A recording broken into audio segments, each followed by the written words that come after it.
मैं बता रहा हूँ मेरे नबी की तारीख उठाइए, मेरे नबी के बचपन की तारीख उठा करके देखिए। अल्लाह अकबर, सरकार बाहर से तशरीफ लाए हैं, उम्र शरीफ 6 बरस की है, बचपन का ज़माना है। घर के अंदर आए, माँ नज़र नहीं आई। जवानों, माँ से प्यार किया करो, माँ से मोहब्बत किया करो, इनकी कदर कर लो, इनकी कदर कर लो। माँ बाप बड़ी अजीम नेमत होते हैं। घर में तशरीफ लाए, माँ का चेहरा नज़र नहीं आया। जैसी माँ का चेहरा नज़र नहीं आया, सरकार की आंखों में आंसू आ जाते हैं। यूं निगाह उठाई आसमान की जानिब, दिल में ख्याल गुजरा, ए मेरे परवरदिगार, बाप का साया तो पैदा होने से पहले ले लिया, आज मेरी माँ नजर नहीं आ रही है। इतनी बात अभी दिल पे महबूब के गुजरा है ख्याल, इतने में रब ने महबूब के दिल पे इल्हाम फरमाया, ए मेरे महबूब उदास ना हो, घर के अंदर चले जाओ, माँ अंदर मौजूद है। अल्लाह अकबर, मेरे सरकार मकान के अंदर तशरीफ लाए हैं। क्या देखते हैं, मकान कमरे के अंदर मेरे नबी की अम्मी ने यूं पैर खड़े किए हुए हैं और ऐसे हाथ बांधे हैं, सर घुटनों के बीच में रखा हुआ है। आक़ा करीम तशरीफ लाए, जैसे अंदर आए हैं, माँ आहिस्ता आहिस्ता हिचकी भर के आंसू बहा रही थी। अल्लाह अकबर, मेरे नबी ने माँ को रोते हुए देखा, आए और माँ के गले में यूं हाथ डाले हैं, अपने घुटने मुस्तफ़ा ने जमीन पे रखे हैं और रखने के बाद इरशाद फरमाते हैं, माँ रो रही हो। इतना कहना था, तुमने भी देखा होगा जब कोई छुप के रोया करता है और उसके पीछे से कोई हाथ रख दे और कहते क्यों रो रहे हो, तो अब उसको लगता है कोई तसल्ली देने वाला आ गया है। फिर ज़ब्त के बंधन टूट जाते हैं, फिर वो चीख मार के रोना शुरू कर देता है। जैसे मेरे नबी ने कहा था, माँ रो रही हो, इतना सुनना था, माँ के ज़ब्त के बंधन टूट जाते हैं। जो दर्द हिचकियों में था आहों में बदल जाता है, जो दर्द सर्द आह में था फिर वो चीखों में बदल जाता है। मेरे नबी ने अपनी माँ को सीने से लगाया। अब आलम यह था मेरे सरकार का, माँ को रोते हुए मेरे सरकार ने देखा है। आक़ा करीम अपने लबों को लेकर के गए और जाने के बाद मेरे सरकार ने अपने होठ माँ के होठ पे रख दिए हैं और गले में हाथ पड़ा है। अब सरकार भी माँ के साथ आंसू बहा रहे हैं, सरकार इस दर्द के साथ रोए हैं। क्या करीम के आंसू माँ के रुखसार पे गिर रहे हैं और माँ के आंसू सरकार के रुखसार पे गिरते जा रहे हैं। अल्लाह अकबर, तवज्जो करना प्यारे, सरकार जब इस दर्द के साथ रोए हैं, आक़ा करीम के आंसू गिरे हैं, माँ ने बेटे के सर पे हाथ रख के कहा, लख्ते जिगर तुम क्यों रो रहे हो। मेरे नबी ने कहा था, माँ बता तो सही रोने की वजह क्या है। उसके बाद आका ने अगला जुमला इरशाद फरमाया था, ए माँ इसलिए रो रही हो कि खुदा ने तुम्हारे बेटे को यतीम बनाया है, या इसलिए रो रही हो कि तुम्हारा बेटा कमजोर है, या इसलिए रो रही हो कि तुम्हारा बेटा छोटा है। आका करीम फरमाते हैं, ए माँ अगर ये सोच करके रो रही हो कि तुम्हारा बेटा कमजोर है तो आप इशारा फरमाइए, अगर आप कहेंगी तो आपका बेटा आसमान से चांद सितारों को तोड़ करके कदमों में लाके डाल देगा। जैसी इतनी बात सुनी है, माँ ने लख्ते जिगर को सीने से लगाया, नूरी नजर को प्यार किया, इरशाद फरमाती है, बेटे मैं इस वजह से नहीं रो रही हूँ कि तुम खुदा ने तुझे कमजोर बनाया है, बल्कि आज मुझे तेरे गुजरे हुए बाप अब्दुल्ला की याद आ गई है। इतना सुनना था। मेरे नबी फरमाते हैं, माँ चाहती क्या हो। सैयदा आमिना कहती है, ए मेरे लख्ते जिगर, मेरा दिल चाहता है काश मैं तुझे लेकर के तेरे बाप अब्दुल्ला के मजार पे जाऊं और जाने के बाद उन्हें सलाम करूं और सलाम करने के बाद उनसे कहूंगी, अब्दुल्ला तुम तनहा छोड़ के आए थे, लेकिन देखो आज आमिना तनहा नहीं आई है, बल्कि तुम्हारे चमन का सबसे प्यारा फूल मोहम्मद अपने हाथ में लेकर के आ गई है। अल्लाह अकबर, मेरे नबी ने इतना सुना है, माँ की गोद से उठते हैं, सीधे दादा की गोद में जाके बैठ जाते हैं। कभी दादा की दाढ़ी चूम रहे हैं, कभी माथा चूम रहे हैं, कभी लबो रुखसार चूम रहे हैं। दादा ने कहा था, बेटे बता तो सही रोने की वजह क्या है, आंसू क्यों बहा रहे हो। जैसी इतनी बात कही है, मेरे सरकार फरमाते हैं, दादा हम आपसे कुछ मांगना चाहते हैं। मेरे आका करीम फरमाते हैं, दादा हम आपसे कुछ मांगना चाहते हैं। सरकार फरमाते हैं, बेटे मांगो, क्या मांगना चाहते हो। सब मेरे सरकार ने फरमाया था, दादा हम ये चाहते हैं अगर आप इजाज़त दें तो हम अपने ननिहाल में घूमने के लिए चले जाएं। याद रखिए, तवज्जो है आपकी मेरी तरफ। बहुत अच्छा बयान चला, बहुत बेहतरीन। अगर ये बंद भी हो जाएगा इंशाअल्लाह तो टाइम तो ऐसे भी हो जाएगा पूरा। बस आप जिस मोहब्बत से सुन रहे हैं उसी मोहब्बत से सुने। कहते हैं जरा या रसूल अल्लाह, और जोर से या रसूल अल्लाह। इस नजरिए से सुनिए, मैंने सरकार की माँ का जिक्र छेड़ा है। क्यों जानते हो? इसलिए छेड़ा है कि अगर कोई मेरी माँ की तारीफ करे मेरा कलेजा ठंडा होगा, और कोई नबी की माँ की तारीफ करे, गुंबद खजरे वाले के सीने में ठंडक पड़ जाएगी। तवज्जो है? हाँ बोलो जरा सुभान अल्लाह। बस गौर फरमाइए, मेरे सरकार दादा जान से जाके कहते हैं, दादा हम मदीना जाना चाहते हैं। याद रखिए मेरे सरकार का ननिहाल भी मदीना है, मेरे सरकार के वालिद का ननिहाल भी मदीना है, और मेरे सरकार के दादा का ननिहाल भी मदीना है। बड़ा गहरा ताल्लुक सरकार का शहर मदीना से है। और शहर मदीना जाते हुए रास्ते में सरकार के वालिद की कब्र पड़ा करती थी। तवज्जो करें, रास्ते में जाते हुए मेरे सरकार की वालिद की कब्र पड़ती थी। मेरे सरकार ने जब इतनी बात कही, दादा ने कहा बेटा बस इतनी बात कहा? जी। आपने फरमाया ठीक है। अगले दिन जैसी सूरज निकला, सरकार के दादा ने हजरत उम्मे ऐमन, हजरत सैयदा आमीना और मेरे सरकार, इन तीन लोगों को मदीना जाने वाले काफिले के साथ रवाना कर दिया। तवज्जो है? हाँ, मदीना जाने वाले काफिले के साथ रवाना कर दिया। मेरे सरकार 1.5 महीना लगभग वालिदा के साथ मदीना शरीफ रहे।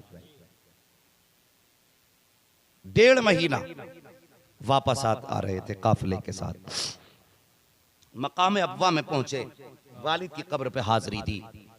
वापस पलट रहे थे कि सैयदा आमीना की तबीयत खराब होने लगी। वो जवानों, आज हमारे माँ बाप बीमार होते हैं तो हम माँ बाप की बात सुनने तक के लिए तैयार नहीं होते। माँ अगर कह दे बेटे ये दवा का पर्चा रखा है, कई दिन हो गए दवा खत्म हुए, बेटे मेरी दवा ला देना, तो डायरेक्ट हम कहते हैं हम तुम्हारी दवा लाएं या अपने बच्चों का खर्च उठाएं। ये बेवकूफी है। मैं कहता हूं खुदा की कसम, बाप की जरूरत है पूरी तुम करो, माँ की जरूरत है तुम पूरी करो, तुम्हारी जरूरत है खुदा पूरी कर देगा। हम तो जानते ही नहीं जरूरत है पूरी कराना। जिसके दरवाजे पे रब ने सब कुछ रखा, हमने उससे रिश्ता तोड़ दिया और फिर भागे फिर डोरी दे दे, तावीज दे दे। अबे डोरी और तावीज में सब कुछ होता तो सबसे ज्यादा डोरी तावीज तो उसके गले में लटके होते जो तुझे डोरी तावीज से जिंदा रखना चाह रहा है। मैं तो दावे से कहता हूं माँ बाप नाराज है, पूरा कुरान गले में लटका लो, कुछ नहीं हो सकता। माँ बाप को राजी कर लो, उनकी दुआएं मिल जाएंगी, फिर किसी तावीज की जरूरत नहीं रह जाएगी। हाँ, दुआ तावीज असर है इसमें, लेकिन ये तभी कामयाब हैं जब घर के अंदर माँ बाप राजी होंगे। इनकार नहीं है इससे, ये कुछ नहीं है, मगर इनके भी असर के लिए भी कुछ शर्तें होती हैं।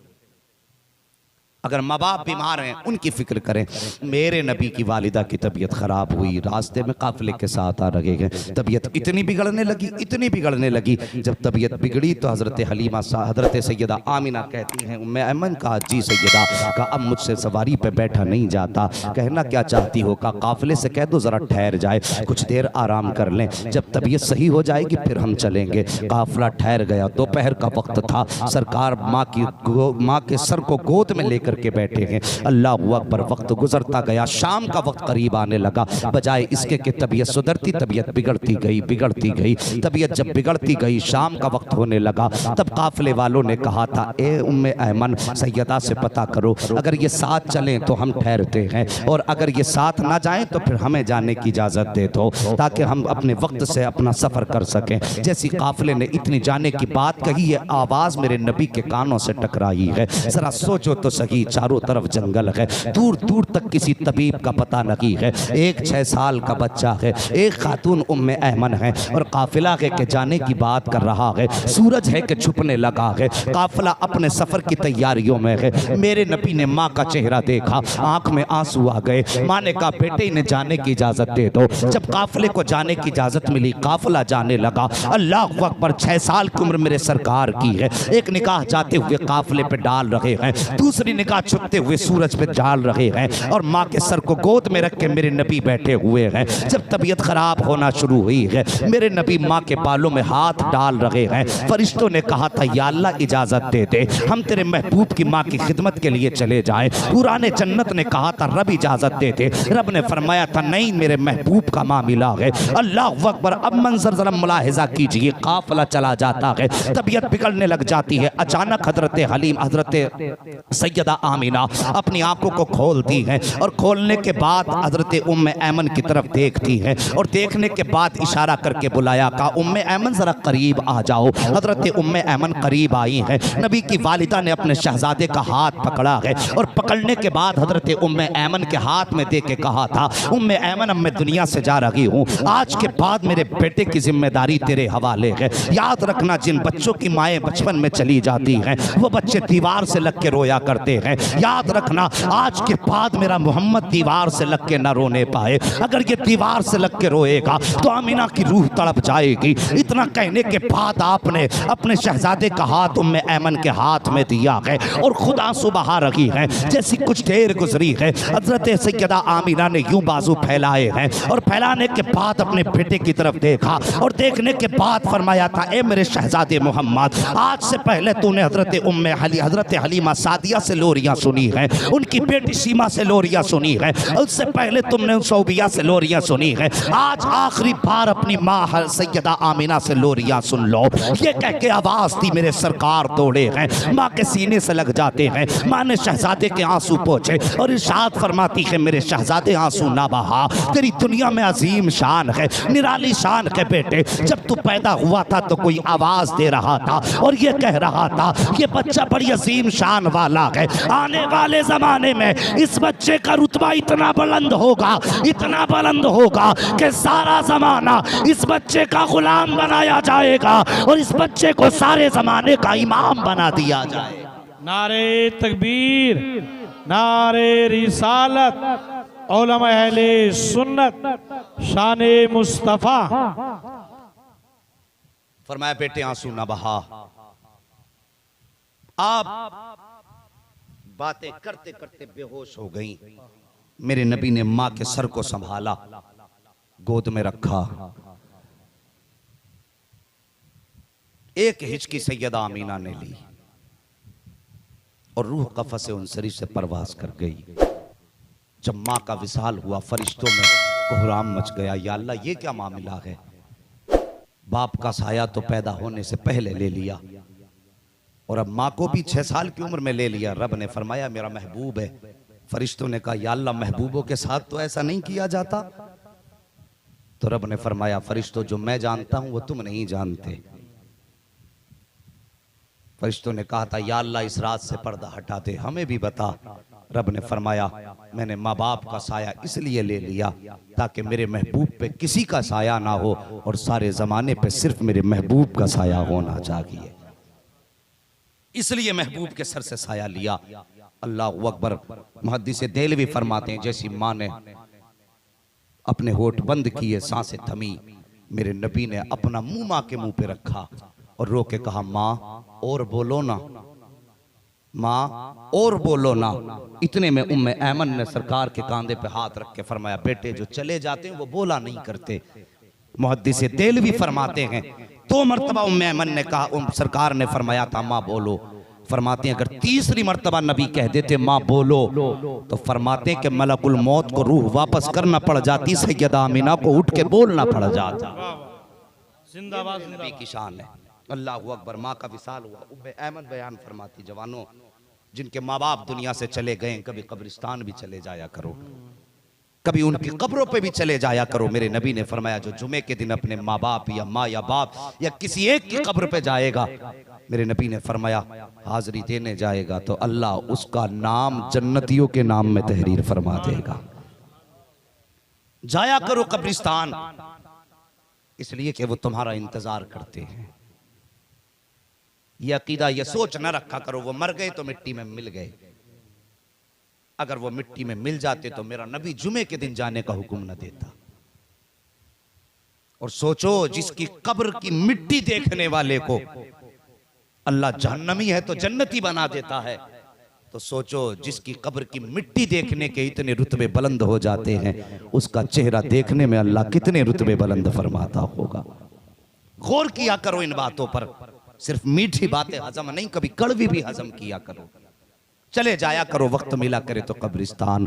अल्लाह अकबर। मेरे नबी हैं, उम्मे ऐमन बयान फरमाती हैं, कहती हैं उस वक्त का मंजर याद आता, कलेजा फटता है आज भी, जब मेरे नबी की वालिदा का इंतकाल हुआ। फरमाती चारों तरफ कोई न था, सिर्फ हम दो थे, सरकार थे और मैं थी। फरमाती हमने अपने हाथ से सरकार की अम्मी की कब्र बनाई, पत्थर हटा हटा करके। फरमाती फिर सैयदा आमीना को हमने उस कब्र के अंदर लिटाया। फरमाती मैं देख रही थी नबी पत्थर रखते जा रहे थे, आंसू बहाते जा रहे थे। उम्मे ऐमन फरमाती किसी बच्चे ने आज तक अपनी माँ की ऐसी कब्र नहीं बनाई होगी जैसी कब्र मेरे नबी ने अपनी वालिदा की बनाई है। फरमाती हैं कि सरकार अपने हाथ से पत्थर रखते जाते थे, आंसू बहाते जाते थे। फरमाती कब्र बन के तैयार हो गई और उसके बाद फिर मैंने नबी को हाथ पकड़ा और लेकर के जब चलने लगी। फरमाती हैं कि मैं पहाड़ी के टीले से जब उतरने लगी मैंने हाथ छोड़ दिया कि अब तो उतर जाएंगे। फरमाती मैं हाथ छोड़ के पहाड़ के दामन में आई, जब पीछे मुड़ के देखा तो सरकार का पता नहीं था। फरमाती मैं डर गई, मैं सोचने लग गई कोई जानवर तो नहीं ले गया, कहीं कोई परिंदा तो पकड़ के नहीं ले गया। फरमाती ये सोच करके मैं पीछे को दौड़ी। फरमाती जब मैं आई ना पहाड़ी की चोटी पर,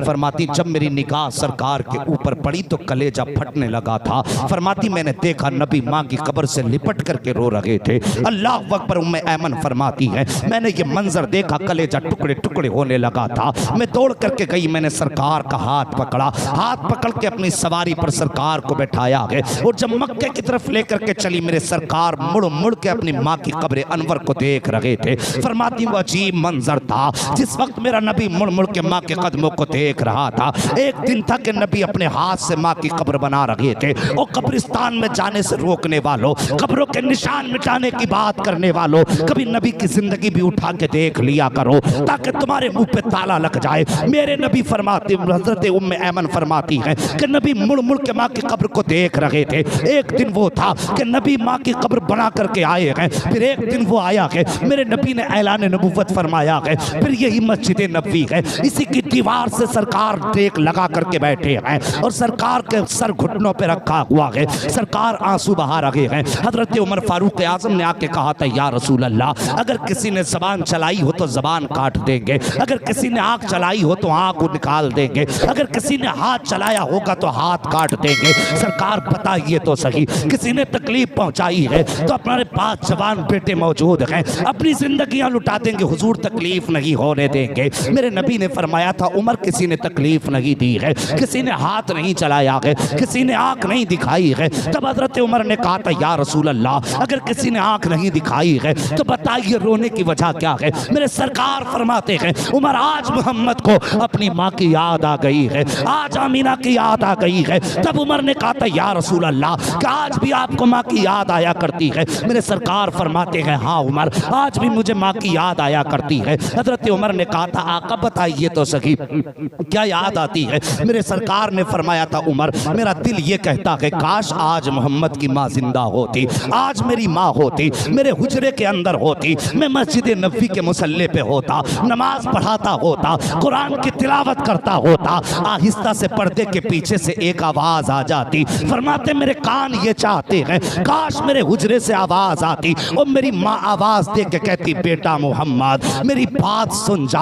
आका फरमाते हैं सहाबा जैसी मेरी माँ आवाज दे देती मैं नमाज तोड़ देता, मुसल्ला छोड़ देता, माँ की खिदमत में चला जाता। सहाबा ने कहा था हुजूर बंदगी छोड़ने के बाद बंदी की बारगाह में जाते, इबादत छोड़ने के बाद माँ की बारगाह में जाते। आका फरमाते हाँ वजह क्या है। तब नबी ने फरमाया था ए मेरे सहाबा सुन लो नमाज तोड़ देता, मुसल्ला छोड़ देता, माँ के पास चला जाता। वजह यह है कि जब माँ राजी होती है तभी पैदा करने वाला खुदा राजी हुआ। नारे तकबीर, नारे रिसालत, उलमा अहले सुन्नत, हज़रत अल्लामा मौलाना मुफ्ती हम्माद साहब किबला जिंदाबाद जिंदाबाद। बहुत